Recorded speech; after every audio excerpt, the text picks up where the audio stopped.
Bonjour et bienvenue à Liège pour la deuxième émission. Aujourd'hui au programme, nous retrouvons Mathilde Lazou avec son œil d'experte pour analyser cette étape. Pascal Gentil, un champion de taekwondo, ambassadeur de Paris 2024. Le Vendéen le plus célèbre du Tour de France, Jean-René Bernaudot, pour parler du grand départ en Vendée en 2018. Notre défi des caravaniers avec les filles d'Antergaz. Et enfin, zoom sur l'étape de demain avec Pierre Carré de Libération. Je vous laisse le temps de vous installer dans votre canapé. En attendant, on lance le générique.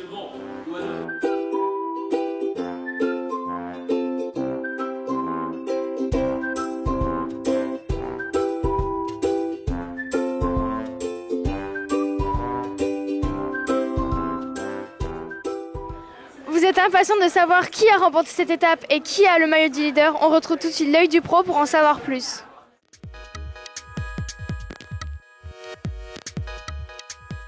Bonjour Mathilde, Bonjour. peux-tu nous résumer cette étape? Oui, une très grande étape, la première étape en ligne de ce Tour de France 2017. On a quitté l'Allemagne pour aller en Belgique, pour arriver dans cette belle province de Liège. On attendait soit une arrivée au sprint, soit une arrivée en petit comité. On a essayé avec une petite échappée de quatre novices du Tour. C'était 4 coureurs qui découvraient le Tour de France. Il y avait Tyler Finney, l'américain, et puis on avait 3 Français, Johan Ofredo de Wanty, Thomas Bouda de Direct Energy, et puis Laurent Pichon de Fortineo Oscaro, vu qu'ils ont changé de nom juste avant le départ. Malheureusement, l'écart n'a jamais été conséquent pour ces 4 hommes, donc forcément, ce qui devait se passer est arrivé. Le peloton a englouti ces hommes. Les 2 derniers survivants étaient Tyler Finney et Johan Ofredo. Donc le Français a eu quand même le prix de la combativité. Puis ça s'est joué au sprint. Et au sprint, le plus fort en ce moment, c'est Marcel Kittel, l'Allemand de Quick Step. Et c'est lui qui remporte cette première étape devant le Français Arnaud Desmar d'FDJ. Donc c'est pas mal. On a quand même un Français sur le podium, c'est bien. Selon toi, pendant combien de temps Geraint Thomas va-t-il garder son maillot jaune? Geraint Thomas, il peut le garder selon moi jusque la planche des belles filles qui arrive cette semaine parce que Longwy ça va être assez... Ça a une côte quand même, ça finit en côte demain, mais bon, il devrait quand même s'en sortir. Par contre, la planche des belles filles, c'est quand même très costaud. C'est première étape de montagne, entre guillemets, où vraiment ça va faire mal et où il peut y avoir des écarts. Et je pense que c'est là-bas qu'on aura un nouveau maillot jaune à voir, à découvrir. Voilà. Merci. Pas de souci. La tour de Düsseldorf est plutôt bien, mais la tour Eiffel sera encore mieux pour les Jeux Olympiques 2014. Place aux indispensables.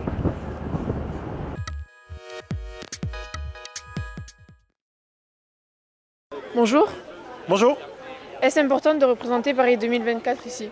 C'est très très important. Le Tour de France c'est un événement qui est mondialement suivi. Donc aujourd'hui on profite de cet événement pour faire parler encore de la candidature, pour faire comprendre aux membres du CIO qu'on est prêt. On est prêt à les recevoir ici à Paris en 2024 et que le Tour de France s'associe à nous pour prêcher la bonne parole.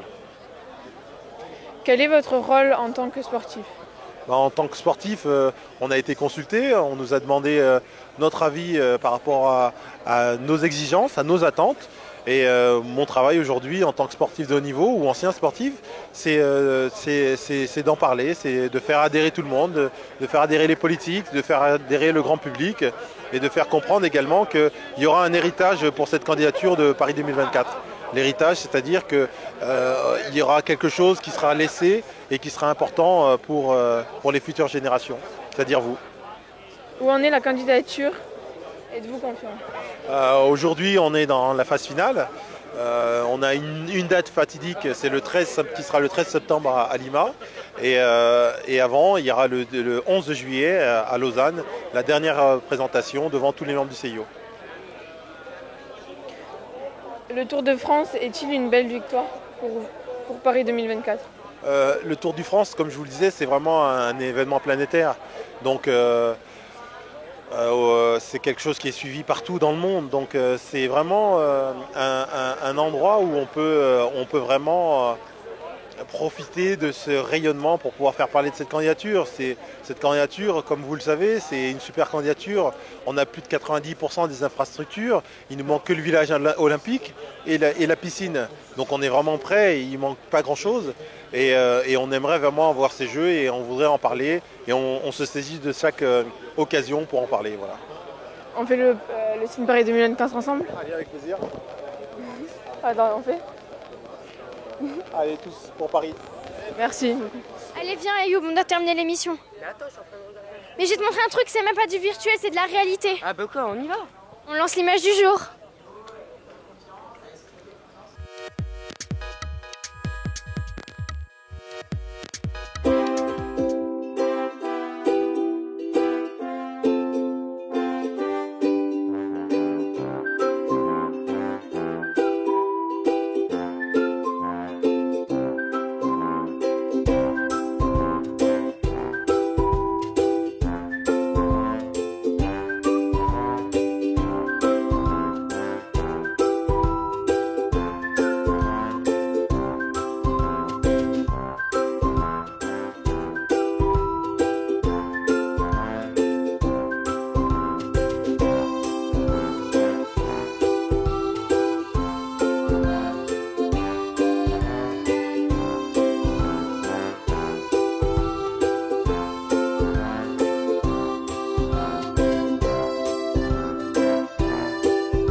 Merci Monsieur le maire de nous accueillir dans cette magnifique ville.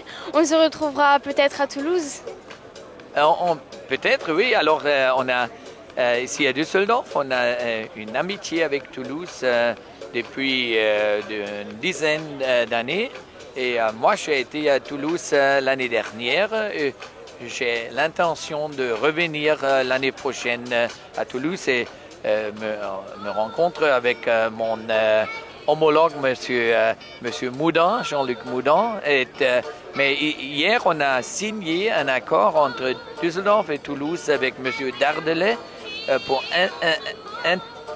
intensifier les relations entre Düsseldorf et Toulouse. Donc l'année prochaine aura lieu le grand départ en Vendée. Et maintenant, on lance tout de suite l'interview du jour avec le plus grand Vendéen du Tour de France.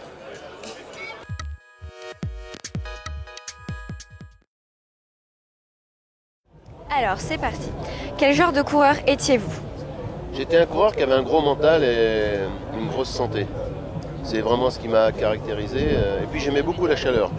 Voilà, donc les Tours de France, quand ils étaient très chauds, j'étais toujours à l'attaque. J'étais ça, un attaquant. De quelle victoire êtes-vous le plus fier? Ça aurait pu être l'Alpe d'Huez, mais je me fais battre d'un boyau. Ça aurait pu être la plus belle. Alors je sais pas, on m'a posé beaucoup la question. Ça peut être le Stelvio devant Bernardino, l'étape du Giro. Combien avez-vous disputé de Tour de France? 10 exactement, 10. Voilà, maillot blanc à Paris, 5e, 6e, 2 fois 6e je crois. Voilà, toujours dans les... Voilà, j'étais un coureur du Tour de France. Est-ce que le cyclisme a beaucoup changé depuis votre époque? L'accessibilité, etc. Il a énormément changé parce que quand j'étais maillot jaune en 79, on couchait dans un lycée et toute ma famille était avec moi dans le grand dortoir et on a bien rigolé. C'était pas le gigantisme d'aujourd'hui. Non, le cyclisme a bien changé. Et d'ailleurs, quand j'ai fait 3e au championnat du monde, personne ne m'attendait après la descente du podium. Je suis rentré à l'hôtel tout seul avec mon vélo et ma médaille. Alors qu'aujourd'hui, je pense que la 3e du championnat du monde, il donnerait deux, trois petites leçons à ses employeurs pour dire quand même. C'est juste 2 petits exemples pour expliquer que le vélo est devenu quelque chose d'assez gigantesque. Alors, aujourd'hui on est à Düsseldorf. L'année prochaine, c'est la Vendée qui accueille le départ. Est-ce que vous êtes fier? Je suis fier parce qu'à l'origine, ça s'est joué le 11 novembre 1989 à mon jubilé en Vendée avec la rencontre Philippe de Villiers et Jean-Marie Leblanc qui se sont tapés dans la main et qui se sont dit le Tour de France partira de Vendée avant 5 ans. Et la première édition est arrivée en 93, il me semble. Et puis ensuite, historiquement, tous les 5-6 ans, le Tour vient en Vendée. Donc ça a démarré le 11 novembre 1989 dans un village de 500 habitants où j'habite, Saint-Maurice-Girard. Ça fait combien de temps que vous démarchez pour accueillir le Tour? Moi je démarche pas, c'est le Tour et la Vendée qui s'aiment bien. Et puis à un moment donné, l'ouest de la France est cycliste. Et puis on se sent bien en Vendée, il y a toujours des accueils. Rappelez-vous la présentation des équipes au Puy du Fou. Le niveau a été vraiment monté très très haut et depuis c'est inégalable. Les coureurs commencent à vieillir, mais ceux qui ont été au Puy du Fou pour être accueillis ne peuvent pas être indifférents à l'accueil des Vendéens. Donc c'est un petit peu ça. Le Tour de France se sent bien en Vendée. Merci. Alors j'ai un petit cadeau, voilà. Notre magazine avec le petit flyer pour suivre nos émissions. D'accord. Mais merci les filles et puis j'espère que vous serez bientôt reporter à l'équipe ou à l'AFP et puis qu'on vous retrouve interviewer les meilleurs coureurs de l'équipe Direct Énergie. Merci, c'est gentil. Bonjour Monsieur le maire, vous êtes fraîchement élu. Quelle résolution comptez-vous prendre pendant votre mandat? Eh bien, tout va être dans une seule résolution, la bonne humeur, la joie pour tout le monde. Voilà. Nous, de notre côté, nous allons tester le QI de vos contribuables. Maintenant, le défi des caravaniers.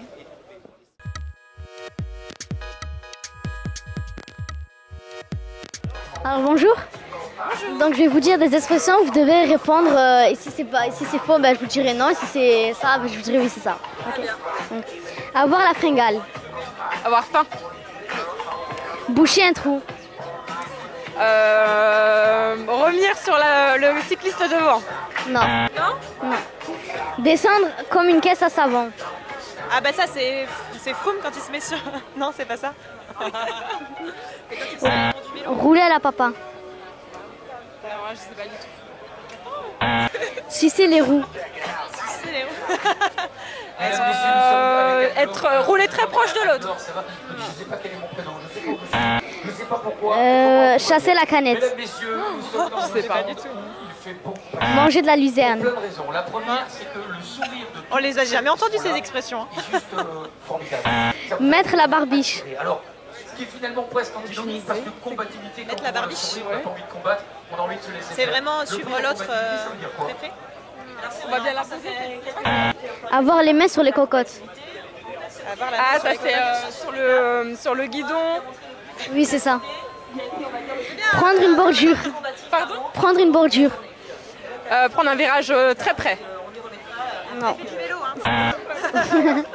Bon, merci. Alors, elle est déjà dans le combat, c'est-à-dire qu'elle est dans le sprint total. 2 sur 9. J'ai pas dit bonjour qu'elle m'a dit le reste. On va avoir une vidéo dans quelques instants pour remettre en valeur ce que vous voulez dire Anne-Laure. 2 sur 9. C'est important de préciser, je disais le sourire, le plaisir aussi de partager un café.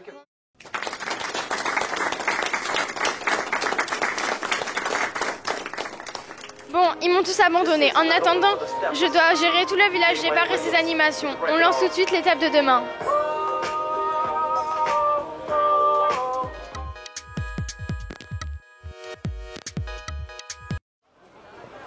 Bonjour. Bonjour. Peux-tu nous présenter l'étape de demain? Ah bah oui, l'étape de demain, elle va partir de Belgique, c'est tout près de Liège, à Verviers. Alors Verviers, on n'est pas très loin des Ardennes, et on va aller à Longwy, en fait, en France, juste de l'autre côté de la frontière. On n'est pas très loin de la frontière avec le Luxembourg. Et ça va être une étape assez difficile parce que, alors, elle n'est pas complètement, si tu veux, montagneuse, même moyenne montagne, elle n'est pas non plus complètement plate. Il y aura des côtes tout le long et ça va se terminer par une arrivée en côte qui va être difficile pour les sprinteurs. Un pur sprinter, là, dans la côte finale, il aura du mal à Longwy. Par contre, un coureur comme Peter Sagan, par exemple, il peut très bien faire. Et puis même les punchers, tu sais, ces coureurs qui ne sont pas complètement grimpeurs, mais qui vont très vite sur des courtes ascensions, ils vont être pas mal, je pense. Et as-tu un favori? Pour l'étape de demain, on va dire Peter Sagan. Et attends-tu à une surprise? Alors la surprise, ça pourrait être, pourquoi pas une échappée, parce que la question c'est est-ce que le Team Sky, alors on va voir s'ils gardent leur maillot jaune, hein, mais le Team Sky, est-ce que tu penses qu'ils vont pas avoir intérêt à laisser partir une échappée pour être tranquille par la suite et laisser notre équipe contrôler? Peut-être. Ça serait la surprise. D'accord, merci beaucoup. De rien. Eh ben Sophie, qu'est-ce qu'il y a? Mais je suis dégoûtée, j'ai pas trouvé mon allemand. Allez, garde la frite, on y va. Au revoir. Mais t'entends la musique là? C'est pas grave, ça met de l'ambiance. Comme aujourd'hui, pour celui qui veut bien Piou le classement à part.